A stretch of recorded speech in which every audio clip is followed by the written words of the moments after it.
इतिहास में कुछ नाम ऐसे होते हैं जो बस हमेशा के लिए अमर हो जाते हैं। ये कहानी एक ऐसे ही राजा की है जो तलवार उठाता तो दुश्मन कांपते थे, और जब कलम उठाता तो बड़े बड़े विद्वान भी सिर झुकाते थे।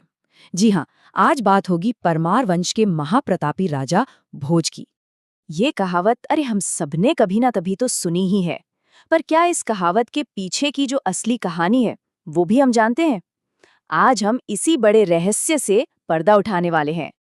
देखिए, राजा भोज सिर्फ एक शासक नहीं थे, वो एक जबरदस्त योद्धा थे, एक कमाल के विद्वान थे और एक ऐसे दूरदर्शी निर्माता थे जिन्होंने अपनी विरासत पत्थरों और ज्ञान दोनों में छोड़ी है। तो चलिए इस सफर की शुरुआत करते हैं। हम राजा भोज की जिंदगी को देखेंगे, उनसे जुड़ी मजेदार लोककथा सुनेंगे, उनके ऐतिहासिक कारनामे जानेंगे और हाँ, आखिर में उस मशहूर कहावत की वो सच्चाई जानेंगे जो शायद ही किसी को पता हो। चलिए एकदम शुरू से शुरू करते हैं। परमार वंश में करीब 980 ईस्वी के आसपास राजा सिंधुराज के घर एक बेटे का जन्म हुआ। नाम रखा गया भोज। लेकिन उनका सिंहासन तक पहुंचने का रास्ता कह सकते हैं कि फूलों का नहीं बल्कि कांटों का था, और ये कांटे किसी और ने नहीं, उनके अपनों ने ही बिछाए थे। सोचिए, जब भोज सिर्फ 11 साल के थे, उनके पिता का देहांत हो गया और उनके चाचा मुंज राजा बन गए। अब मुंज को डर सताने लगा कि कहीं भोज सिंहासन के लिए खतरा न बन जाए। तो उन्होंने क्या किया? उन्होंने अपने सेनापति को भोज की हत्या का हुक्म दे दिया। लेकिन अपनी जान के खतरे के बीच भी उस छोटे से राजकुमार ने अपनी जांग से खून निकालकर एक पत्ते पर ऐसा श्लोक लिखा जिसे पढ़कर मुंज का दिल पिघल गया, और उन्होंने भोज को अपना उत्तराधिकारी बना दिया। ये थी उनकी बुद्धि की पहली जीत। अब आते हैं उस कहानी पर जिसने राजा भोज को घर घर में इतना फेमस कर दिया। ये एक ऐसी लोक कथा है जो पीढ़ियों से सुनाई जा रही है, पर सवाल यह है कि क्या ये सच है? चलिए देखते हैं। तो कहानी कुछ ऐसी है कि राजा भोज एक ब्राह्मण की बुरी किस्मत अपने ऊपर ले लेते हैं, और फिर एक हादसे में वो अपनी सेना से बिछड़ जाते हैं। तब गंगू तेली नाम का एक आम सा तेल पैरने वाला उन्हें बचाता है। अब राजा भोज अपनी पहचान छुपाकर उसी गंगू के यहाँ काम करने लगते हैं, जब तक कि एक संगीत प्रतियोगिता में उनका टैलेंट सबके सामने नहीं आ जाता। और जब लोगों को पता चलता है कि अरे, ये गंगू तेली तो इतने बड़े राजा से काम करवा रहा था, तो बस मजाक मजाक में ये कहावत बन गई। लेकिन रुकिए, ये कहानी जितनी दिलचस्प है ना, उतनी ही मनगढ़ंत भी है। राजा भोज का जो असली इतिहास है वो इस लोक कथा से कहीं ज्यादा दमदार और प्रेरणा देने वाला है। तो चलिए अब हकीकत की तरफ बढ़ते हैं। असली राजा भोज किस्मत के मारे नहीं बल्कि किस्मत बनाने वाले थे। वो एक ऐसे खतरनाक योद्धा और रणनीतिकार थे जिन्होंने मालवा साम्राज्य को बहुत आगे बढ़ाया और दुश्मनों को घुटनों पर ला दिया। करीब 10,010 ईस्वी में सिंहासन पर बैठने के बाद भोज ने सबसे पहले तो चालुक्यों से अपने पिता की हार का बदला लिया।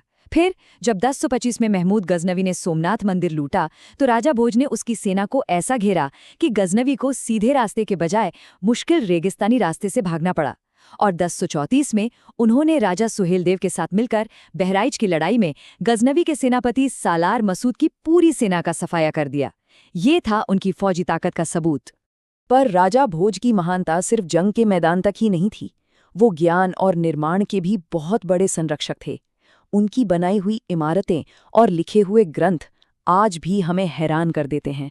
माना जाता है कि राजा भोज ने 84 ग्रंथों की रचना की थी। 84! ये नंबर ही अपने आप में कमाल का है, खासकर एक ऐसे राजा के लिए जो लगातार लड़ाइयाँ भी लड़ रहा था। मतलब उनका ज्ञान सचमुच बहुत गहरा था।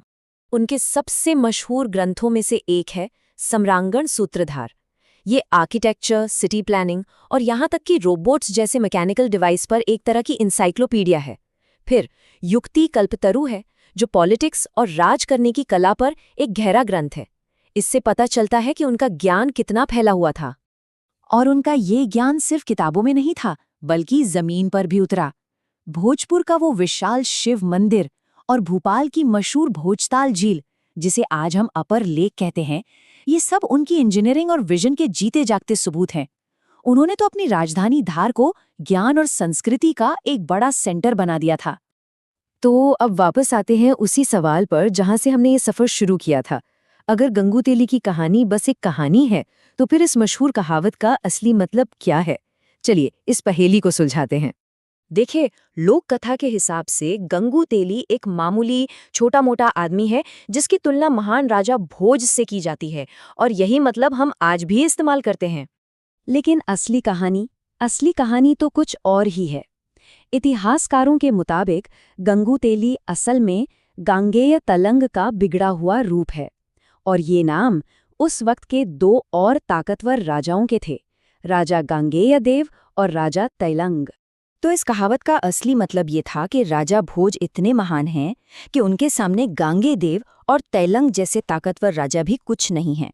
ये असल में 3 राजाओं के बीच की तुलना थी। लेकिन वक्त के साथ गांगे तैलंग जैसा मुश्किल नाम लोगों की जुबान पर चढ़कर आसान सा गंगू तेली बन गया, और बस कहावत का पूरा मतलब ही पलट गया। एक महान राजा की बड़ाई करने वाली बात एक छोटी मोटी तुलना बनकर रह गई। पर हर महान युग का अंत तो होता ही है। राजा भोज की जिंदगी भी इसका अपवाद नहीं थी। अपने जीवन के आखिरी सालों में उन्हें एक ऐसी चुनौती का सामना करना पड़ा जिसने मालवा का इतिहास ही बदल दिया। राजा भोज अब बूढ़े हो चले थे, और इसी का फायदा उठाकर गुजरात के राजा भीम प्रथम और चेदी के राजा कर्ण ने हाथ मिला लिया और मालवा पर 2 तरफ से एक साथ हमला कर दिया। इस दोहरे हमले ने मालवा की सैन्य ताकत को बहुत कमजोर कर दिया। लगातार जंग और बीमारी ने उनके शरीर को तोड़ दिया था, और आखिर में 1055 ईस्वी में उनका निधन हो गया। कहते हैं कि उनकी मौत पर यह कहा गया था, आज सरस्वती निराधार हो गईं, मतलब ज्ञान की देवी ने अपना सबसे बड़ा संरक्षक खो दिया है। ये उनकी विरासत को मिला सबसे बड़ा सम्मान था। तो राजा भोज की कहानी हमें एक सवाल के साथ छोड़ जाती है, किसी राजा की असली विरासत क्या होती है? वो लोक कथाएं जो उसे लोगों की जबान पर जिंदा रखती हैं, या फिर वो इतिहास जो उसने अपने कामों से पत्थरों पर लिख दिया है? शायद इसका जवाब दोनों में ही छिपा है।